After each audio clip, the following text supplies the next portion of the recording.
बिस्मिल्लाहिर्रहमानिर्रहीम। अल्लाहुम्मा सल्लि अला सय्यिदिना व मौलाना मुहम्मदिन व अला आलि सय्यिदिना व मौलाना मुहम्मद। जी तलबा व तालिबात, अस्सलामु अलैकुम व रहमतुल्लाह। आपको कुछ पूछना है लास्ट लेक्चर में से? हाँ जी, कुछ पूछना है? चलें, तो हम नेक्स्ट चलते हैं आगे। जो हमारा आज का टॉपिक है double integrals over general regions.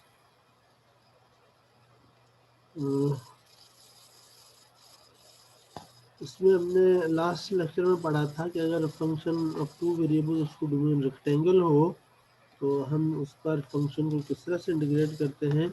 और वो एक तरह से ऐसे था कि जैसे हम वन वेरिएबल के लिहाज से दो दफ़ा इंटीग्रेट कर लें, एक दफ़ा एक वेरिएबल के लिहाज से, दूसरी दफ़ा दूसरे वेरिएबल के लिहाज से, यानी आइट्रेटेड इंटीग्रेशन का कॉन्सेप्ट था डबल इंटीग्रल्स के लिए। तो फिर हमने लास्ट लेक्चर में इंटीग्रल्स का कॉन्सेप्ट भी दिया था कि ये मतलब रिमान सम की शक्ल में, लिमिट ऑफ द रिमान सम की शक्ल में था कि ये अगर फंक्शन की वैल्यू नॉन नेगेटिव हो तो जो इंटीग्रल है उस फंक्शन का वो अपने डोमेन से लेके जहाँ तक उस फंक्शन की जो सरफेस बनी हुई है, सरफेस के दरमियान जितनी भी स्पेस आती है उसका वॉल्यूम उस फंक्शन के इंटीग्रल के बराबर था। तो अब आज हम पढ़ते हैं कि फंक्शन की जो डोमेन है वो रेक्टेंगल होना ज़रूरी नहीं है, जनरल रीजन है। इसमें भी बिल्कुल आर्बिट्ररीली जनरल रीजन पर तो शायद हम न कर पाए। यहाँ पर दो तरह के रीजन बनाए गए हैं, एक टाइप 1 और एक टाइप 2। तो उन पर हम अपने फंक्शंस को इंटीग्रेट करना सीखेंगे। अगर हम ये टाइप 1 टाइप 2 वाले इंटीग्रल सीख लेते हैं तो इनकी हेल्प से हम किसी भी आर्बिट्ररी रीजन पर फंक्शन की इंटीग्रेशन कर लेंगे।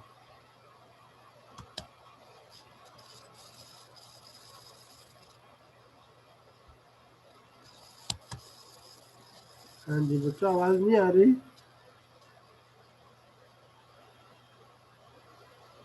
सर जी आ रही है।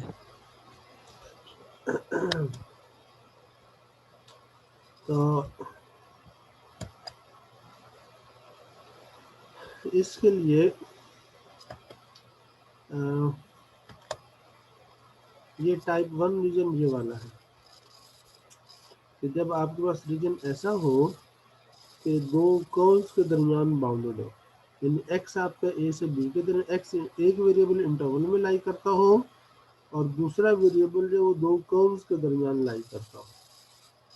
तो जब एक्स ए और बी के दरमियान एक्स इंटरवल में लाई करे और वाई दो कर्व्स के दरमियान, यानी वाई G1 एक्स, तो समझिए वाली आपकी कर्व है, तो इसको आप G1 एक्स कह लें। जो ये वाली कर्व है तो समझिए वाली है, ये वाई फंक्शन ऑफ एक्स की शक्ल में है ना, और ऊपर ये दूसरी कर्व ये वाली है, और दोनों की डोमेन सेम है, दोनों कर्व ए से बी के दरमियान डिफाइंड है। तो भाई आपके रीजन आपका ये वाला है, ये इसके अंदर यानी ये फंक्शन की डोमेन है जिसके अंदर डी लिखा हुआ, और आपका वाई जो है वो मसलन इस पॉइंट पर वाई यहाँ से यहाँ तक होगा, इस पॉइंट पर वाई यहाँ से यहाँ तक होगा, इस पॉइंट में वाई यहाँ से यहाँ तक होगा। तो मतलब ये है कि हर एक्स पर वाई की जो वैल्यू है वो कर्व के कॉरस्पॉन्डिंग पॉइंट्स के दरमियान है। इस तरह से एक्स की लिमिट तो फिक्स है ए से बी, लेकिन वाई की लिमिट फिक्स नहीं है। वैसे यहाँ वाई इस पॉइंट से इस पॉइंट के दरमियान है, यहाँ पर वाई जो है जहाँ पर उस एक्स पर जो दो कर्व्स की वैल्यूज है वाई हमेशा उनके दरमियान रहेगा। तो वाई की लिमिट्स बदल नहीं है, लेकिन एक्स की लिमिट्स ए से बी तक ही रहती है। अब ये रीजन देखें, इसमें भी ये है, बज़ाहिर तो ये पैराबोला है, लेकिन हम इसको दो ऐसे कर्व्स में स्प्लिट कर सकते हैं। मतलब आप ये जो इसका आखिरी कोण बीच में वर्टेक्स है, यहाँ से इसे काट दें, यहाँ से लेके यहाँ तक ये एक कर्व बन गई, y as a function of x, इसे G1 एक्स कह लें, और ये दूसरी कर्व है G2 एक्स। इसमें ये बात याद रखें कि जो भी दो कर्व जो हॉरिजॉन्टल वो वर्टिकल लाइन टेस्ट पास करेंगे, यानी कोई भी वर्टिकल लाइन उस कर्व को एक से ज़्यादा जगह पर क्रॉस न करे। तो ये ऊपर G1 G2 एक्स भी शर्त को पूरा करती है, G1 एक्स भी शर्त को पूरा करती है। इस तरह से एक एग्जांपल ये आपके पास, यहाँ का जो दोनों कर्व के सिरे मिले हुए, यहाँ इस कर्व का एक सिरा मिला होता है, दो बाकी दो सिरे इनके अलग अलग होते। ये वो एग्जांपल है जिसमें दोनों सिरे अलग अलग गैप है, यानी G2 का सिरा ये वाला पहला G1 के नीचे है, इस तरह के आखिरी सिरे भी मुख्तलिफ है, मिले हुए नहीं है। तो ये 3 तरह के टाइप 1 रीजन हैं।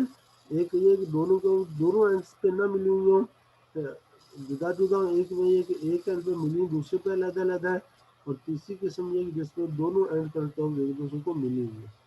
तो बहरहाल इनमें से कोई भी रीजन हो, हम उसे टाइप 1 रीजन कहते हैं। यानी इस दूसरे लफ्ज़ में ये वो रीजन है जिसमें एक्स तो ए और बी के एक्स जो है वो इंटरवल में वेरी करता है, और वाई दो कर्व्स के दरमियान वेरी करता है। तो यहाँ से अगर इस तरह से अगर आप टाइप 2 के रीजन की बात करें, तो टाइप 2 रीजन वो होगा जिसमें आपके पास जो वाई है वो इंटरवल में वेरी करे सी से डी तक, और जो एक्स है वो दो कर्व्स के दरमियान वेरी करे।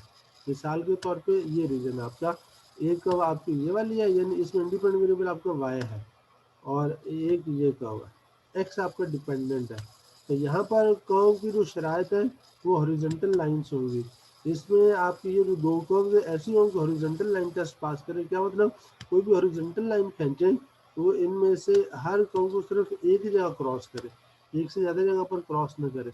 बस अगर मैं कोई यूं करके कर्व ले लूँ, अब इसको ये हॉरिजॉन्टल कर्व एक से ज़्यादा जगह पर क्रॉस करेगी, तो ये जो कर्व है ये एक्स फंक्शन ऑफ वाई नहीं बन सकती, क्योंकि ये इस टेस्ट को पास नहीं कर। ठीक है, तो इस तरह से आप जो है तो ये आपके पास टाइप 2 का रीजन है कि जिसमें वाई सी और डी के दरमियान इंटरवल में वेरी करता है, और एक्स जो है कर्व से कर्व के दरमियान, यानी इस कर्व से इस कर्व के दरमियान, और ये जो गैप है ये वेरी कर रहा है। एक इस वाई पर ये गैप है, अगले वाई पर गैप बदल जाता है, तो हर ये गैप वेरी करता है। यहाँ पर ये जो दोनों कर्व्स हैं वो अपने एंड पॉइंट्स पर एक दूसरे से मिली हुई नहीं है। यहाँ पर एक से साइड में मिली दूसरे पर अलग है, ऐसे दोनों तरफ भी मिली हो सकती है। बहरहाल इसमें यह है कि आपके पास ये दो तरह के रीजन हैं जिन पर हम ये डबल इंटीग्रल पढ़ रहे हैं, एक टाइप 1 एक टाइप 2। और जनरल कॉन्सेप्ट यह है कि एक वेरिएबल इन एक्स और वाई में से इंटरवल के दरमियान इंटरवल में पाया जाए, और दूसरा वेरिएबल दो कर्व्स के दरमियान पाया जाए, और वो दोनों कर्व्स जो आपके वो कंटिन्यूस है, और एफ जो है वो भी आपके पास कंटिन्यूस है। तो ऐसी सूरत में हम जो है जो इंटीग्रेशन करते हैं, तो हमारे इंटीग्रेशन के अब इसमें इंटीग्रेशन का तरीका क्या है? तरीका इसका बड़ा आसान है। एक वही तरीका जो आपने पिछले चैप्टर में पिछले 5.1 में किया था, एक दफ़ा एक वेरिएबल के लिहाज से इंटीग्रेट करें, दूसरी दफ़ा दूसरे के लिहाज से। अब यहाँ सिर्फ तरतीब की बात है, तरतीब अहम है कि दो वेरिएबल दो कर्व्स के दरमियान वेरी करेगा, पहले आप उसके लिहाज से इंटीग्रेशन करें, बस इस बात का ख्याल रखें। मसलन यहाँ देखें ये टाइप 1 रीजन है, तो आपके पास ये डी इसकी डोमेन है, सेट ऑफ पॉइंट्स जिसमें एक्स ए और बी इंटरवल में लाई करता है, वाई दो को G1 G2 के दरमियान लाई करता है। तो इस ये एफ अगर एक कंटिन्यूस फंक्शन है, ठीक है, तो ये इस फंक्शन का जो इंटीग्रल इस डोमेन डी पर वो इसके बराबर होगा।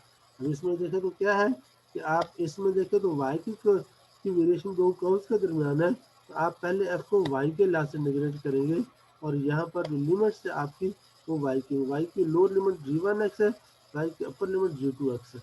इस तरह से G1 से G2 तक वाई आपका वेरी करेगा। ठीक है, तो इस तरह से आपने ये देख लिया। और अगर रीजन आपका टाइप 2 का होगा, तो टाइप 2 के रीजन में आप इसको इस तरह से लिखेंगे, पहले आप एक्स की लास्ट इंटीग्रेट करेंगे, और एक्स की लिमिट्स होंगी h1 से लेके h2 तक, और y की लिमिट्स कांस्टेंट होंगी। तो पहले जिस वेरिएबल की लिमिट्स कर्व बन रही है उसके लिहाज से इंटीग्रेट करेंगे, उसके बाद दूसरे वेरिएबल के लिहाज से। ठीक है, तो अब यहाँ पर ये देखें ज़रा, अब एग्जाम्पल 1 देखें, कुछ एग्जाम्पल्स करते तो आपको अच्छी समझ आ जाएगी। मसलन आपके पास फंक्शन एक्स प्लस 2y, इसको आपने इस डी पर इंटीग्रेट करना। डी क्या है? Region bounded by the parabolas y equal to 2x² and y equal to 1 plus x²। इन दो पैराबोलास के दरमियान जो रीजन बंद है, बाउंडेड है, उस रीजन पर आपने x प्लस 2y को इंटीग्रेट करना है। अब इसका तरीका ये है कि पहले आप ये पैराबोला स्केच करें, और क्योंकि रीजन उनके दरमियान बाउंडेड है, तो इट मीन कि जो उनके पॉइंट्स ऑफ इंटरसेक्शन हैं उनके दरमियान वाला रीजन होगा। अब अगर आप 2x² को स्केच करें, तो 2x² वाला ग्राफ ये बनता है, और 1 प्लस x² लें तो वो आपका ग्राफ ये वाला बनता है। और इनके पॉइंट्स ऑफ इंटरसेक्शन लेने हो तो इन दोनों को इक्वेट कर दें, 2x को 1 + x के बराबर कर दें, इनको सॉल्व कर लें। यहाँ से x की 2 वैल्यू जाती है +-1, इसका मतलब ये कि ये दोनों कर्व एक दूसरे को +-1, तो ये -1 है, यहाँ पर एक दूसरे को इंटरसेक्ट कर रही हैं, और इसी तरह से ये 1 है, तो 1 पर भी एक दूसरे को इंटरसेक्ट कर रही है। ठीक है, तो इसका मतलब ये हुआ। अब आप यहाँ इसको देख के आसानी से पहचान सकते हैं किस वेरिएबल की लिमिट्स कांस्टेंट होगी, किस वेरिएबल की लिमिट्स रिकर्व होगी। तो चूंकि आपके पास x, अगर आपके पास function x independent variable x है, जो कर्व्स ऐसी हैं जैसे ये कर्व है ना, अब इसमें देखो तो x इंडिपेंडेंट y डिपेंडेंट है, तो जाहिर है आप डिपेंडेंट वेरिएबल जो है इस इन कर्व्स में, उसके लिहाज से पहले इंटीग्रेशन करेंगे, इंडिपेंडेंट के लिहाज से बाद में करेंगे। तो इसका मतलब पहले हम y के लिहाज से इंटीग्रेशन करेंगे, फिर x के लिहाज से। तो y की लिमिट्स क्या होंगी इस रीजन के, ये y की लोअर कर्व ये वाली है 2x², और अपर कर्व 1 + x² है, तो y की लिमिट्स होंगी, यानी 2x² g1x हो गया, और 1 + x² ये g2x हो गया। तो आपकी इंटीग्रेशन इस तरह से होगी, y की लिमिट्स होगी 2x² से लेके 1 + x² तक, ये y के लिहाज से इंटीग्रेट करेंगे, और x के लिहाज से -1 से 1 तक। तो इस तरह से आपके पास जब आप x के y के लिहाज से इंटीग्रेट करें तो ऐसे समझे x कांस्टेंट है, तो इसका x का इंटीग्रल xy हो जाएगा, x कांस्टेंट है, 2y का इंटीग्रल 2y² 2 हो जाएगा, तो 2 कैंसिल हो गया, ये आ गया। अब आप लिमिट्स अप्लाई कर दें, आखिर में सिंप्लीफाई करें तो देखिए जो आपके अंदर एक्सप्रेशन है वो सिर्फ फंक्शन ऑफ x है, क्योंकि y के लिहाज से जिस वेरिएबल के लिहाज से इंटीग्रेशन की जाती है वो वेरिएबल अगर डेफिनेट इंटीग्रल हो तो वो वेरिएबल खत्म हो जाता है। यहाँ y के लिहाज से इंटीग्रेशन किया है, तो y की ये लिमिट्स x की शक्ल में है, जब इंटीग्रेशन मुकम्मल होगी y की जगह ये लिमिट्स आ जाएंगी, तो y आपको एलिमिनेट हो जाएगा, गायब हो जाएगा। अब सारा कुछ x की शक्ल में है, x की लिमिट्स आपकी कांस्टेंट है, तो ये आप जो फंक्शन ऑफ वन वेरिएबल के इंटीग्रेशन की तरह से आप इसे इंटीग्रेट कर लें, आपके पास ये उसका आंसर आ गया। इसको तो दोनों कर्व्स के दरमियान जो एरिया है वो 32/15 है।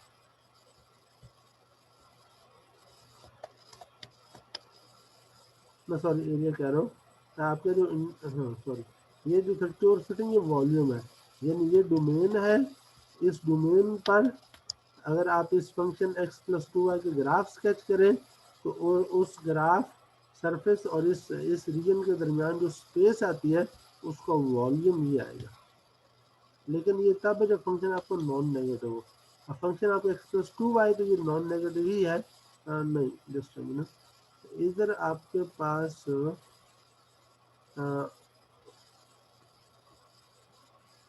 अगर नेगेटिव भी होगा, हाँ इसमें भी वॉल्यूम की बात हम नहीं कर सकते, क्योंकि आपका जब x नेगेटिव होगा तो ये 0-1 के दरमियान हम -1 के दरमियान हम नहीं कह सकते कि ये सरफेस नीचे आएगी या ऊपर आएगी।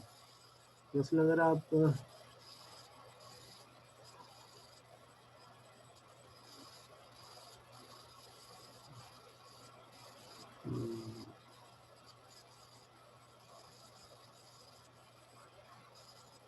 ये नहीं, इसमें हम अभी ये बात नहीं कह सकते कि वॉल्यूम हो, क्योंकि आपका फंक्शन वैल्यू पूरी डोमेन में नॉन नेगेटिव नहीं है।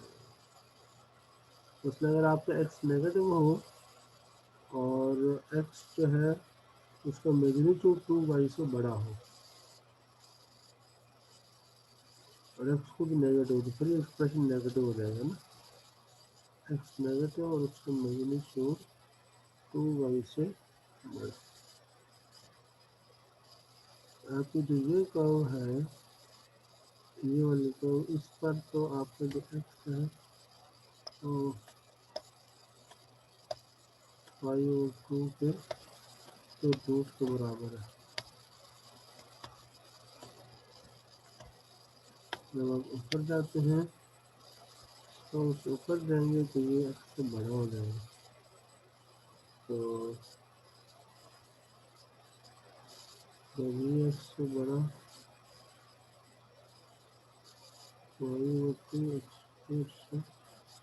हाँ मेरा ख्याल है ये, हाँ इस रीजन में नॉन नेगेटिव ही रहेगा, पर हमारा इससे कंसर्न नहीं, हमने तो इसके इंटीग्रल कंप्यूट करना। तो अच्छा इसके बाद ये है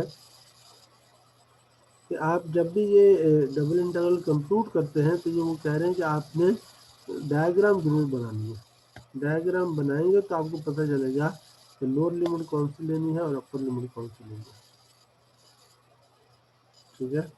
और लोअर लिमिट्स बनाने का एक उसका आसान तरीका भी आपको सिखा दिया है, वो ये है कि अगर आपके पास limits of for the inner integral can be read from the diagram as follows. The arrow starts lower boundary से आप arrow start करें, so which gives the lower limit in the integral and the arrow ends at the upper boundary which gives the for type 2 region। हाँ, basically जो type 1 reason है ना, उसका तरीका ये कि आप एक एरो वर्टिकल एरो स्केच करें, जिस कर्व पर एरो रीजन के अंदर दाखिल हो वो कर्व लोअर लिमिट होगी और जिस एरो कर्व में से बाहर हो वो अपर लिमिट होगी। मसलन आपके पास यहाँ पर आप कोई भी ये वर्टिकल एरो स्केच करें जैसे ये है, तो ये आपके पास एरो इस कर्व पर यहाँ पर रीजन में दाखिल हो रही है, ये कर्व जो है वाई की लोअर लिमिट होगी, इस कर्व में से ये लाइन बाहर निकल रही है, ये अपर लिमिट होगी। तो वर्टिकल लाइन जिस कर्व के थ्रू से को क्रॉस करके रीजन में दाखिल होती है वो कर्व लोअर लिमिट होगी और जिस कर्व को क्रॉस करके रीजन से बाहर निकलती है वो अपर लिमिट होगी। ये टाइप 1 रीजन है। और टाइप 2 रीजन है, उसमें आप हॉरिजॉन्टल लाइन ऐसी खींचेंगे पॉजिटिव एक्स डायरेक्शन में, उसके रूप होगा, तो जिस कर्व को क्रॉस करके रीजन में दाखिल होगी वो कर्व लोअर लिमिट होगी और जिस कर्व को क्रॉस करके वो रीजन से बाहर निकलेगी वो अपर लिमिट होगी। ये सिंपल सा कॉन्सेप्ट है। पहले रीजन स्केच करके आप आसानी से लिमिट्स ले सकते हैं, अदरवाइज आप लिमिट्स में गलती कर सकते हैं। अच्छा जी, तो अब ये find the volume of the solid that lies under the paraboloid z is equal to x square plus y square and above the region D and x y plane bounded by the line y equal to 2x and the parabola y equal to x square। अब example 2 में यह है कि जो surface है वो paraboloid है, आपको वॉल्यूम फाइंड करना है जो इस सरफेस के दरमियान और इस रीजन के दरमियान। रीजन कौन सा है? जो इस लाइन और पैराबोला के दरमियान लाई करता है। तो क्योंकि ये फंक्शन की वैल्यू नॉन नेगेटिव है, लिहाजा आपका जो डबल इंटीग्रल होगा इस रीजन पर वो आपको वॉल्यूम देगा। तो अब ये है कि जो डोमेन डी है उसको पहले लिखें, डोमेन एक्स वाई पहले बल्कि इसको स्केच करें, वाई इक्वल टू 2x ये लाइन बन गई। इस ये लाइन है चूँकि लीनियर फंक्शन है, दो पॉइंट्स ले लें, मसलन एक x0 ले लें, बल्कि पहले आप इनके पॉइंट्स ऑफ इंटरसेक्शन फाइंड कर लें। तो उसके लिए कि ये 2x और x2 को आपस में बराबर कर दें और बराबर करके सॉल्व करेंगे तो आपके पास ये आ जाएगा x² is equal to 2x ना। तो आपके पास एक x कॉमन लेंगे और x माइनस 2 इक्वल टू 0 आएगा, तो x की वैल्यू 0 और x की वैल्यू 2 आएगी। तो इसका मतलब ये है कि यहाँ पर आपके पास जो इसके पॉइंट्स ऑफ इंटरसेक्शन है उनके x कॉर्डिनेट 0 और 2 आते हैं, लिहाजा डोमेन में x आपके 0 से 2 के दरमियान लाई करेगा। अच्छा, उसके बाद आप इनको स्केच करें, ये एक का ये दूसरी को, तो आप देखें तो ये वाई इक्वल एक्स स्क्वायर नीचे है, वाई इक्वल टू एक्स ऊपर है, इट मीन कि एक्स स्क्वायर ये लोअर लिमिट बनेगी और 2x अपर लिमिट बनेगी वाई की। तो इस तरह से y lies between x square and 2x, तो ये यहाँ पर आपके पास ये वाई की लिमिट्स आ गई। तो ये आपका रीजन है। अब आपने इंटीग्रल कंप्यूट करना है, तो फंक्शन आपका z equal to x square plus y square था, इसको आप इंटीग्रेट करेंगे, लिमिट्स लें, क्योंकि y की लिमिट्स वेरिएबल है तो पहले y के लाभ से इंटीग्रेट करेंगे एक्स स्क्वायर से लेकर 2x तक, उसको करके फिर आप इसे x के लाभ से इंटीग्रेट करेंगे और ये इंटीग्रेशन सिंपल है, इसमें कुछ भी मुश्किल नहीं। तो ये कर कर आके आपके पास ये चीज़ है। अच्छा, अब ये है, अब एक ये था कि आप इसको टाइप 1 का रीजन लें ना, जैसा हमने पहले लिया। अच्छा, दूसरी सूरत ये भी कि आप इसे टाइप 2 का रीजन भी ले सकते हैं, क्योंकि अगर आप कोई भी हॉरिजॉन्टल लाइन भी स्केच करें तो हॉरिजॉन्टल लाइन भी किसी भी कर्व को एक से ज़्यादा जगह पे क्रॉस नहीं करती है, ठीक है। आप ये जो ये वाली लाइन थी इसमें से x की वैल्यू निकाल कर उसे फंक्शन y बना लें, तो ऊपर वाली कर्व है x स्क्वायर वाली, उसमें से भी x की वैल्यू निकाल लें y की शक्ल में, तो आपके पास ये कर्व बन जाती है, ठीक है। अब आप इसे एज ए टाइप 2 रीजन करना चाहें तो उस तरह से भी कर सकते हैं। इसमें फिर ये है कि ये लोअर लिमिट x की हो गई, ये लोअर लिमिट अपर लिमिट होगी x की, तो पहले आप x के लिहाज से इंटीग्रेट करें क्योंकि x की लिमिट्स वेरिएबल हैं, वो कर्व्स हैं, और y की लिमिट्स आप ये जो पॉइंट्स ऑफ इंटरसेक्शन है इन पर आप y की वैल्यूज निकाल लें तो वो 0 और 4 आती हैं, तो y की लिमिट 0 से 4 हो जाएगी। इस तरह से आप इसे इंटीग्रेट कर लें, आप देखिए आंसर आपका सेम आता है 260 और 35, यहाँ पर भी यही है। इसके मतलब के बाद प्रॉब्लम ऐसे भी होते हैं, आप उन्हें चाहे टाइप 1 के रीजन ले लें चाहे आप उसे टाइप 2 का रीजन ले लें, दोनों सोर्स में आसानी से कर सकते हैं। वैसे ये कि अगर ना दिया हो तो मतलब हमारी चॉइस ऐसी होगी कि जिसमें इंटीग्रेशन करना आसान हो। अच्छा, अब ये एग्जांपल 3 है, ये इम्पोर्टेंट एग्जांपल है, इसमें आपको कुछ और चीज़ें समझ आएंगी।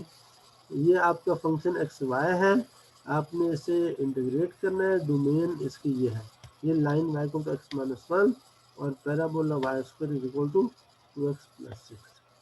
अब अगर आप इसका पैराबोला इनके पहले पॉइंट्स ऑफ इंटरसेक्शन लें एक्स माइनस 1, हाँ इसमें यहाँ अब आपके पास वाई स्क्वायर है ना, तो इसका मतलब अगर आप यहाँ से वाई स्क्वायर निकालेंगे यहाँ स्क्वायर रूट आएगा, स्क्वायर रूट में इससे भी आप सॉल्व कर सकते हैं। दूसरी सूरत है कि आप एक्स को फंक्शन ऑफ वाई बना लें, तो दोनों तरह से आप कर सकते हैं। बहरहाल आप इनको यहाँ से अगर आप एक्स की वैल्यू निकाल लें और उनके पॉइंट्स ऑफ एक्स की वैल्यू वाई स्क्वायर माइनस 6 वो 2 आएगी, यहाँ से एक्स वाई प्लस 1 आएगा, दोनों को इक्वेट करके सॉल्व कर लें, वहाँ से आपके पास वाई की वैल्यूज आ जाएंगी।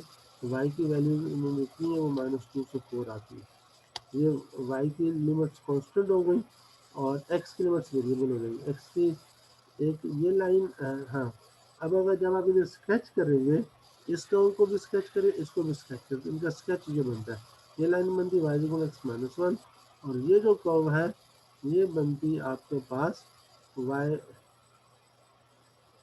आप इसे चाहे y square is equal to x plus 6 कहें, ये एक्स की वैल्यू निकाल के वाई स्क्वायर इसके बराबर है, तो जब स्क्वायर रूट लेंगे तो प्लस माइनस आएगा, तो एक कर्व पॉजिटिव वाई के लिए आएगी यानी ये ऊपर वाला पार्ट, और एक वाई नेगेटिव के लिए आएगी वो ये वाली कर्व आएगी, तो पॉइंट्स ऑफ इंटरसेक्शन ये आती है। अब यहाँ पर मसला ये है अगर तो आप इसे टाइप 1 का रीजन मानते हैं, तो टाइप 1 के रीजन में मसला ये है कि ये जो पॉइंट है यहाँ से ये देखें, इस पॉइंट के जो लेफ्ट वाला रीजन है इधर इस हिस्से में लो कर्व, तो ये लोअर बाउंड्री तो ये लाइन है, अपर बाउंड्री ये वाली कर्व है, ये वाई इक्वल टू 2 प्लस 6 का स्क्वायर रूट। लेकिन इस साइड पर देखें तो आप कोई भी वर्टिकल लाइन खींचेंगे यूँ, तो उसकी जो लोअर लिमिट है वो इसी वाई स्क्वायर की दूसरी ब्रांच है। हमने इसके वाई को जो स्क्वायर है ना उसके रूल लेंगे तो प्लस माइनस साइन आएगा, तो माइनस साइन के साथ जो एक्सप्रेशन आता है वो इसकी लोअर बाउंड्री बन रही है और पॉजिटिव साइन वाले एक्सप्रेशन इसके अपर बाउंड्री बन रही है। इसका मतलब ये हुआ कि अगर आप इसको टाइप 1 का रीजन लेते हैं तो आपको ये रीजन दो हिस्सों में सेपरेट करना पड़ेगा। ये जो पॉइंट ऑफ इंटरसेक्शन है इस पॉइंट के लेफ्ट पर आप एक रीजन लेंगे, इसमें आपकी लोअर बाउंड्री ये होगी अपर बाउंड्री ये होगी, और इस पॉइंट के सॉरी राइट पर और लेफ्ट पर आप ये रीजन लेंगे, इसमें लोअर बाउंड्री ये होगी और अपर बाउंड्री आपके पास ये इतनी होगी। उसमें फिर ये होगा कि आप जो पूरे रीजन पर जो इंटीग्रल उसे सेपरेट कर देंगे, तो इस हिस्से को आप D1 कह लें, इस हिस्से को आप D2 कह लें, तो D1 पर इंटीग्रल प्लस D2 पर इंटीग्रल, D1 वाले इंटीग्रल में आपकी लोअर लिमिट ये अपर लिमिट ये होगी वाई की, और इस रीजन में वाई की लोअर लिमिट ये और अपर लिमिट ये हो जाएगी। ठीक है, और अच्छा इसमें ये तो अगर आप इसे टाइप 1 का रीजन लेते हैं, अगर इस टाइप 1 का रीजन लेते हैं तो आपके पास जो ये वाली कर्व थी ना, ये फंक्शन सिंगल फंक्शन की शर्त को पूरा नहीं करती, क्योंकि वर्टिकल लाइन उसको दो जगह क्रॉस करती है। इस वजह से फिर हमें ये कर्व दो में सेपरेट करनी पड़ी थी, एक इसका ये लोअर पार्ट है एक इसका अपर पार्ट। अलबत्ता अगर आप इसमें एक्स को फंक्शन ऑफ वाई ले लेते हैं, फिर आप हॉरिजॉन्टल लाइन खींचें, हॉरिजॉन्टल लाइन देखें तो कोई भी हॉरिजॉन्टल लाइन खींचें वो हमेशा नीचे इस कर्व को एक जगह क्रॉस करती है और इसको भी एक ही जगह क्रॉस करती है। इसका मतलब ये कि अगर आप एक्स फंक्शन ऑफ वाई बना लें फिर आपको रीजन सेपरेट करने की जरूरत नहीं है, सिर्फ ये है कि आप इसको लोअर बाउंड्री लिमिट ले लें वाई की सॉरी एक्स की, और इसको आप एक्स की अपर लिमिट ले लें और वाई की लिमिट्स आपकी कॉन्स्टेंट हो जाएंगी। वो पॉइंट्स ऑफ इंटरसेक्शन एक पॉइंट ऑफ इंटरसेक्शन ये वाला है, यहाँ वाई की वैल्यू 4 है, यहाँ वाई की वैल्यू -2 है, वाई -2 से 4 के दरमियान हो जाएगा और एक्स जो है इस कर्व से लेके इस कर्व तक हो जाएगा। इस तरह से आप इसको इंटीग्रेट कर सकते हैं। बहरहाल ये होता है आप रीजन स्केच करने के बाद ही आपको समझ आएगी कि मेरी इंटीग्रेशन की स्ट्रेटेजी क्या होनी चाहिए। टाइप 1 के रीजन बनाना आसान है, टाइप 2 इसमें टाइप 2 का बना के इंटीग्रेट करना आसान है।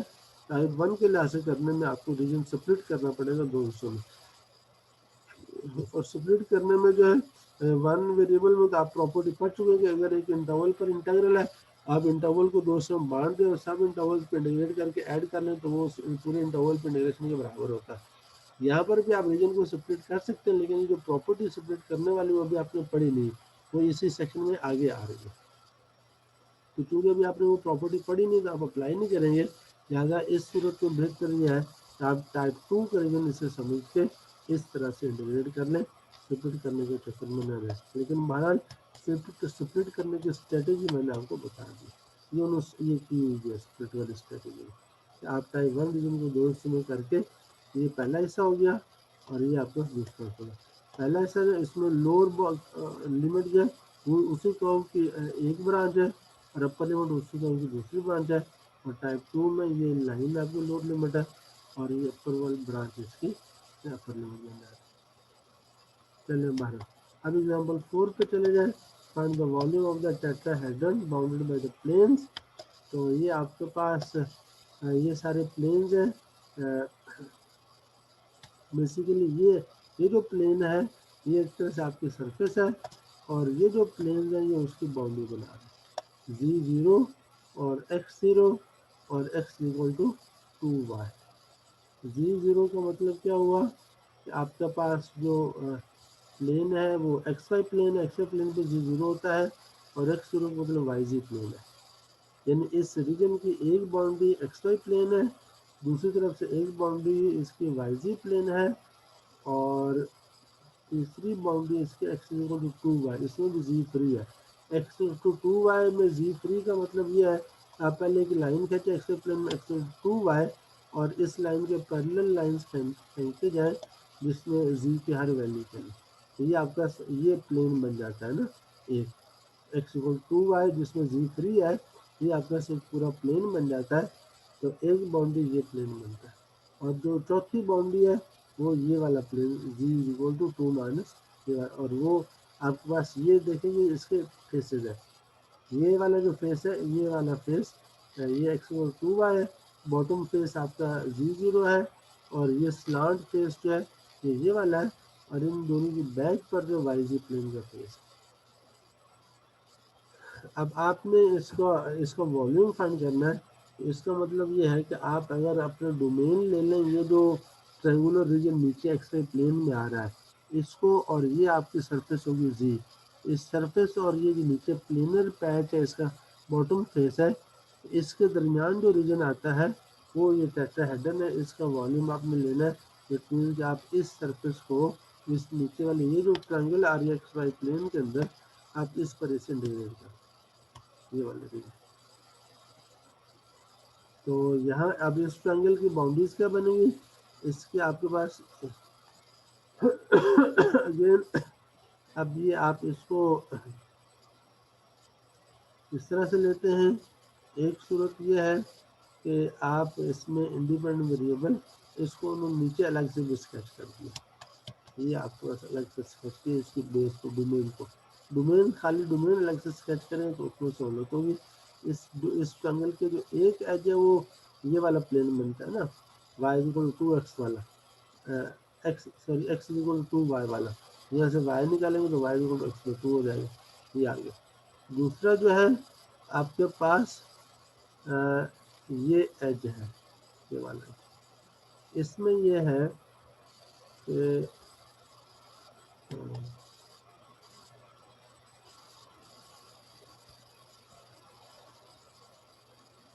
अब आप ये तो ठीक है कि ये लाइन आपके पास आ गई ना, तो इस तरह से ये जो सरफेस है इसका आप देखें कि इसका वाई इंटरसेप्ट क्या है। वाई इंटरसेप्ट में एक्स और जी0, तो यहाँ से आपके वाई की वैल्यू निकलेगी। इट मीन कि ये जो सरफेस आपकी जिसको आप इंटीग्रेट कर रहे हैं वो वाई एक्सेस को 1 के डिस्टेंस पे कट करती है। इसके कोऑर्डिनेट्स बनेंगे 0 1 0, एक्स कोऑर्डिनेट 0, वाई कोऑर्डिनेट 1 और जी0। अच्छा, उसके बाद जो आपके पास बल्कि आप ये जो सरफेस है स्लांट सरफेस टेट्राहेड्रन है, इसका आप बल्कि ये पूरा एज ले लें, एज कौन सा आता है कि ये एज आता है इसका एक्सवाई प्लेन में, एक्सवाई प्लेन में आपको जी जीरो करना पड़ेगा। जब आप जी जीरो करेंगे आपके पास आएगा x plus two y equal to to.